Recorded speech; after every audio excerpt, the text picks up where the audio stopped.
There are so many people in the world today who struggle with the Old Testament. And chief among the concerns that people raise about the Old Testament is its violence.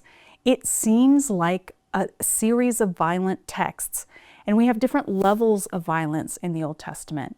God himself seems violent. It seems to command violence. And then there's the violence of God's people, which sometimes seems to have divine approval. There's rampant mistreatment of women and children, not only in the warfare texts, but also in other situations. It seems like there's a promotion of slavery, or at least the failure to abolish it. And there's the general mistreatment of foreigners. None of these things sit well with people today. And so many people have walked away from the Christian faith, or they've rejected it altogether, because they don't feel like they can square these realities with what they think God should be like, or what kind of world we should live in. Violence is complicated. There's not just one thing we can say, like all violence is bad or some violence is good. Each act of violence has to be evaluated in its context with consideration of all kinds of ethical questions. Violence is complicated, and that's true as we come to the Bible as well. So rather than writing off the Bible as a violent book, we need to stop and take a closer look. What kind of violence do we see? Who is the perpetrator of violence? What are they trying to accomplish? In this course, we're going to think especially about the violence of God, because that's the hardest violence to make sense of. And we're going to use that as an example as I present a matrix for a series of steps you can work through as you're wrestling with a biblical passage that appears to be violent.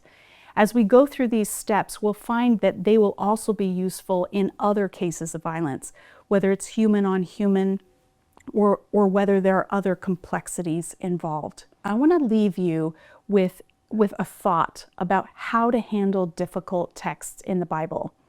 My friend and colleague Esau McCulley said one time that he treats difficult texts in the Bible the way Jacob treats the angel when he's wrestling in the book of Genesis.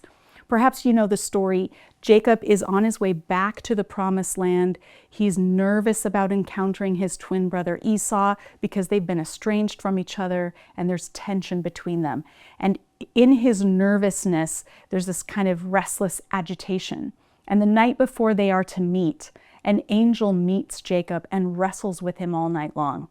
And as dawn breaks, the angel says, "Let me go." Jacob has grabbed onto him because they're wrestling, and the angel says, "Let me go, it's time to go."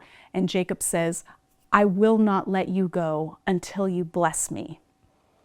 Now, this is a kind of analogy, I think, for wrestling with difficult parts of Scripture. If a story occurs on the pages of sacred Scripture, then we know from the New Testament that all Scripture is God-breathed and is useful for teaching, rebuking, correcting, and training in righteousness. If we don't yet see how this text is useful, then we haven't wrestled with it long enough. And we can say, I'm not going to let this go until I see God's character on display, until I see the blessing in it for me and for other followers of Jesus.